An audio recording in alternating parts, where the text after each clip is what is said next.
おはようございます。さあ、北海道旅ですね。行ってまいりました。はい。動画はまだ上がってないんですけども、今、絶賛作っているところでございます。で、今回は北海道旅3泊4日の旅だったんですけども、どういう装備で行ったかっていうのをですね、ご紹介していきたいと思います。はい。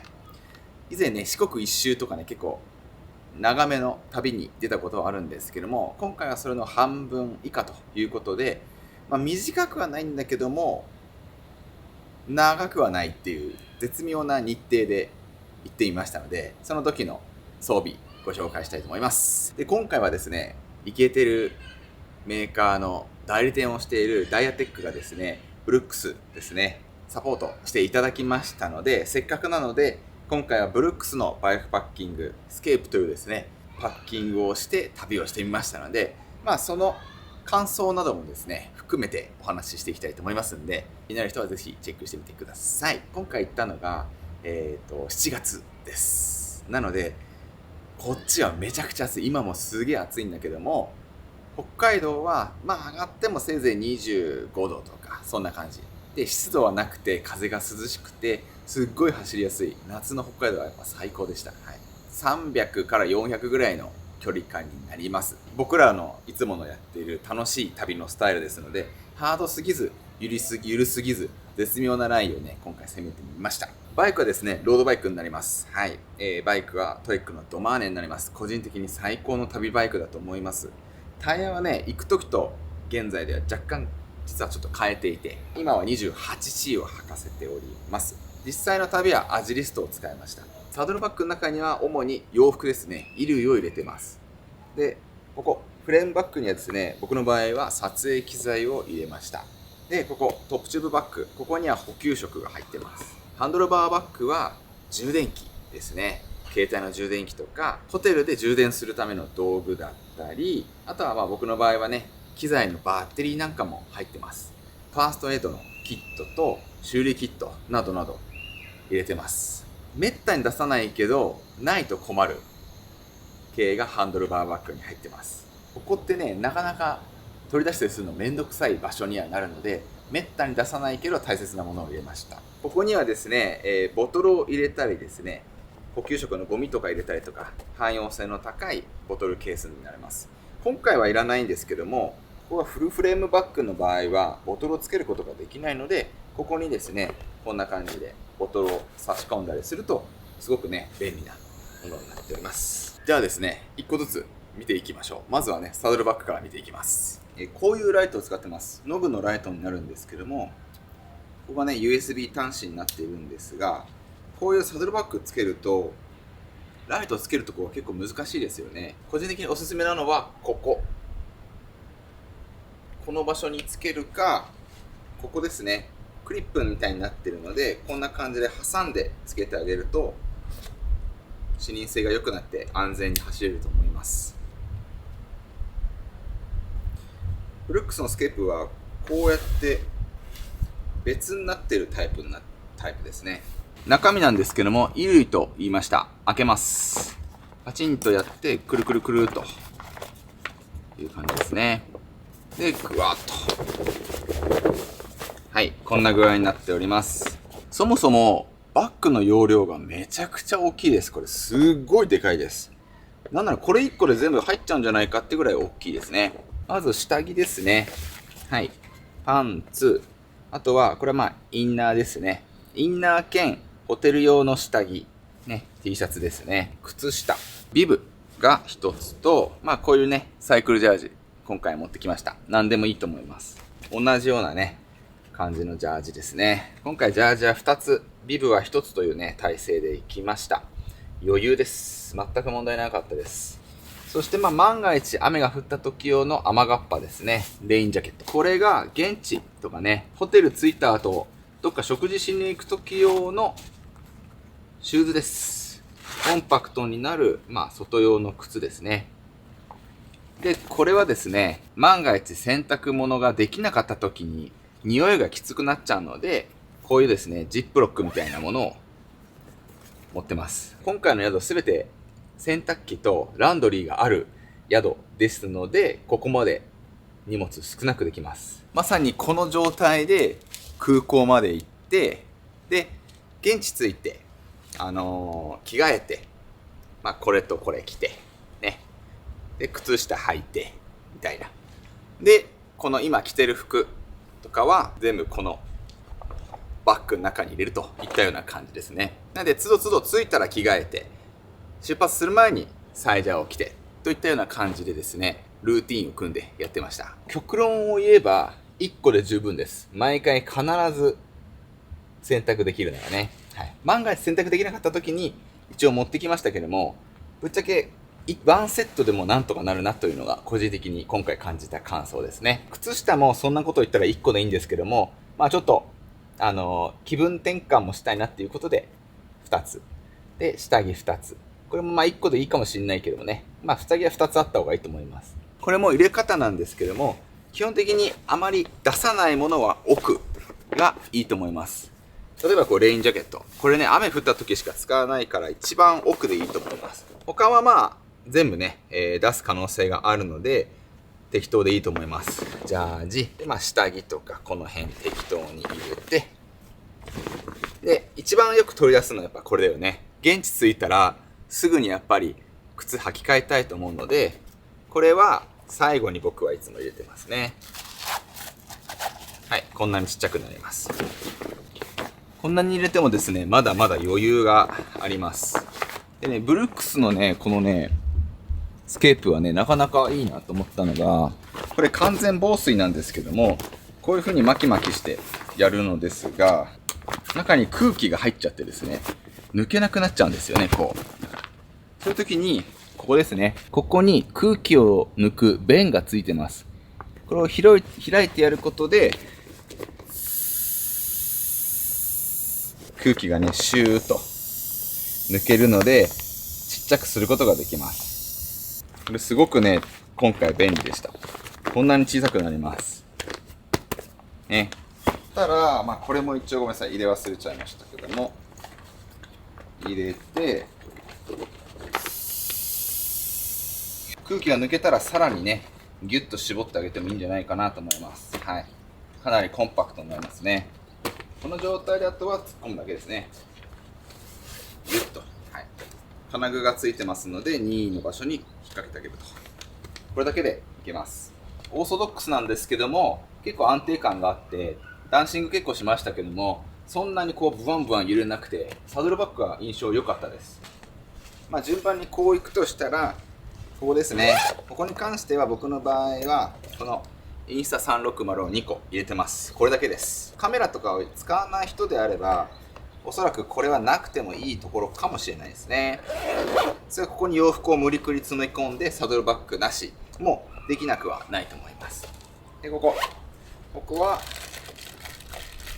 ここの中には補給食が入ってます。ハンドルバーバッグはこのような感じになっております。いわゆるクラシカルなタイプのバッグになってますが、使っている素材は最新素材ですといったような感じで、この辺のロゴなんかはね、反射材になっていますと。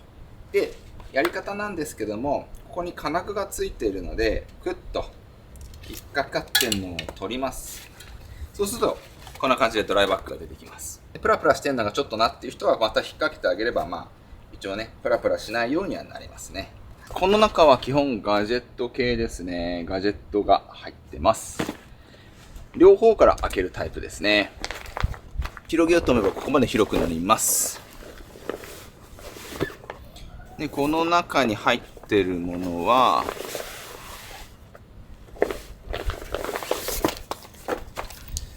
こんな感じですね。ガジェットボックスと、空気入れ、この辺はパンク修理キットとか工具とかが入ってます。あと鍵ですね。自転車の鍵。ファーストエイドですね。何かあった時用の、応急処置のものが入っていますと。で、この中には、アンカーの充電器とか、ケーブル、そして一応 DI2 の充電器も入れてます。詰めようと思えばもっとね、いろいろ詰めれますね。僕の場合はこの中にさらに、一眼のバッテリーとか、そういうのも入れてます。モバイルバッテリーとか、財布が入ってます。あと家の鍵とかもね、まとめて入れてますね。で、実際走るときはこれポケットに入れるので、ここがフリーの状態になります。であればなくてもいいんじゃないかって話なんですけども、万が一ね、今撮ってるこの一眼、雨が降られたら結構大変なんで、それを逃がすためのボックスになります。レンズとかマイクとか。はい。で、一眼はこのね、袋の中に入れようと思えば入れられるので、そんな感じで、雨が降ったり疲れた時に入れるための逃げ道としてこれも一応用意しています。両方穴が開いてるから入れたらすぐ貫通するんじゃないかと思うかもしれないんですけども、貫通しないように内袋がちゃんと入ってます。なので物をね、こうやって奥に入れたとしてもちゃんと止まってくれます。これはすごくね、いいなと思いました。これ GoPro を買った時についてくる箱なんですけども、この中に入れてあげればこんな感じ。まだまだ余裕は全然あります。でも一眼入れたりとか、お土産買う時とか、現地のホテルでなんかちょっと美味しいおやつ、つまみ食べたいなって時に入れるためのスペースは一応用意してます。はい。今回はこれも一緒に入れちゃいますね。でこれもくるくるくるくると回して、反対もくるくると回して、パチンと。こんな感じですね。はい。よく言えばここにもね、弁があってもいいかなと思いました。今は全然入ってないですけどもね、空気を抜くための弁があってもいいのかなと思いました。この金具を取って、ここに入れる。で、また引っ掛ける。で、下がね、タイヤと干渉しないようにしっかりと締め上げてあげる。これ結構大事ですね。はい、こんな感じで、今回の北海道の旅はこういう装備で行ってみました。はい。もちろんね、ここにサイコンとかライトとか、ベルとかもついてるんですけども、今回ね、次回の旅のためにちょっと一回外してます。メガネとか、コンタクトとか、そういったものを一応ですね、このフレームバッグの中に入れてます。ごめんなさい。で、最後にこのブルックスのスケープ、これの、評価ですかね。個人的に感じたいいところと、気になる点をですね、言わせていただきますと、ブルックスといったら結構クラシカルなイメージがすごい強いんだけども、そのブルックスが作った本気のバイクパッキングシリーズということでした。第1作目にしてはすごいクオリティ高いと思いました。はい。ここ微妙だなっていうところはあまりないです。はい。こういうガバって取れるタイプのやつね、ここもそうですね。ガバッと取れるタイプのやつのいいところっていうのは、宿ついた後これだけ部屋に持っていけばいいっていうのが最高ですよね。はい。いちいちサドルバッグもガチャガチャ外して、こっちもハンドルバーバッグもガチャガチャ外して宿の部屋に持っていかなくていいので、スッと引っこ抜いてそのまま宿に持っていけばいいので、その旅としてすごく効率がいいですね。とても良いのはいいところだと思います。はい。2層構造になってる分重量が増します。結構重量増えますね。はい。ハンドルバーバッグに関しては結構これかなりギュッと締めた状態でもタイヤとハンドルバーバッグのクリアランスが結構狭いです。はい。これだから振動によっては若干下がってきちゃうこととかあるんですけども、そういう時に油断するとすぐ擦ってしまうっていうのがね、今回の旅で気になりました。はい。例えばここのステムの位置がね少し高いとか、コラムスペーサー結構入れてる人なんかはその分ここのクリアランスが広くなるので全く問題ないと思うんですけども、僕のバイクに関しては辛い位置でコラムカットしてるので、やっぱりここの部分がどうしても狭くなってしまうのが気になりました。そんな感じでございます。はい。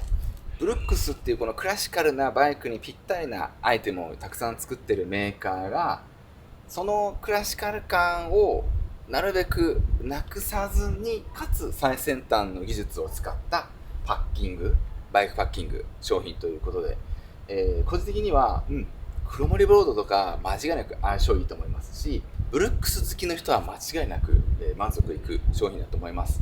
ここが微妙とか、この辺がちょっとなっていう点はほとんどなくて、あくまでもバイクパッキングの仕様として注意した方がいい点っていうのはあったんですけども、走りづらさとか不満とかは全くなかったですね。そんな感じかな。ごめんなさい。1個言うとしたらやっぱここかな。ハンドル、トップチューブバッグのこのプラプラ問題に関しては、ここに板があったらよかったなっていうぐらいかな。あとはフレームバッグに関してはフルフレームバッグがサイズ展開たくさんあったら嬉しいなっていうふうに個人的には思いました。2泊3泊する人は参考にしてみてください。機材とか持ってかない人なんかは下手したらこれなくても、少なくともこれなくてもいいですし、これもなくてもいいし、これもなくてもいいと思います。はい、ボトル今回ね2本刺さってるんで、猛暑行くときは3本あってもいいんですけどね。はい、なのでよりどんどんね軽量化はできると思います。ごめんなさい、最後にあれですね、どうやって今回の旅持って帰ったのってところがありましたね。大事な部分ですね。はい、今回の旅は函館からゴールは新千歳空港なんですけども、ワンウェイなんですよ。その時に輪行バッグ、僕の場合は輪行箱なんですけども、これどうすんのっていうところをですね、最後にお伝えしたいと思います。はい、じゃん、これです。バイクトラベルバッグポロというねものを僕は愛用してまして、これで飛行機輪行しました。現地までは車で行って駐車場に車を止めて、で3泊4日して帰ってきたって感じですね。駐車場代はだいたい1万円いかないぐらい。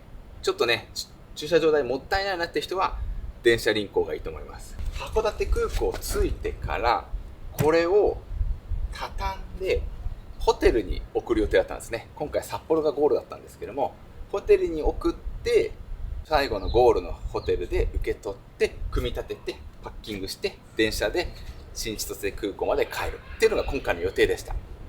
ですが、はい、今回これね大和便ダメって言われちゃって、そうで前までは行けたんですけど今回はちょっとダメで、理由聞いたら去年の10月からマックスでも200センチまでだったんですよ、3辺の合計が。でこれ2メーター10みたいな感じで行けなくて、で結果的にどうしたかというとアナカーゴっていうですね JAL カーゴとかもあるんですけども、いわゆる空輸ですね、空港から空港に送ってくれるサービスがあります。業務用とかもねやってるようなところなんですけども、そこに持ってって4000円ぐらいかけて新千歳空港まで送りました。もともと札幌から空港までは今回ね本当は電車で行く予定だったんだけどもレンタカー借りて行ったといったような感じですね。節約しようと思えば全然節約ができるんですけども、運送費にちょっとお金かかっちゃったなといったような感じでございます。はい、これはね個人的に反省点ですね。はい、一周じゃなくてワンウェイだとねそういうところがね難しいんだなと。ご視聴ありがとうございました。すいません、暑いんでだいぶね汗かいちゃったんですけども、ためになったという方はグッドボタン、チャンネル登録よろしくお願いします。北海道の動画はね今絶賛作ってるところなので楽しみにしてください。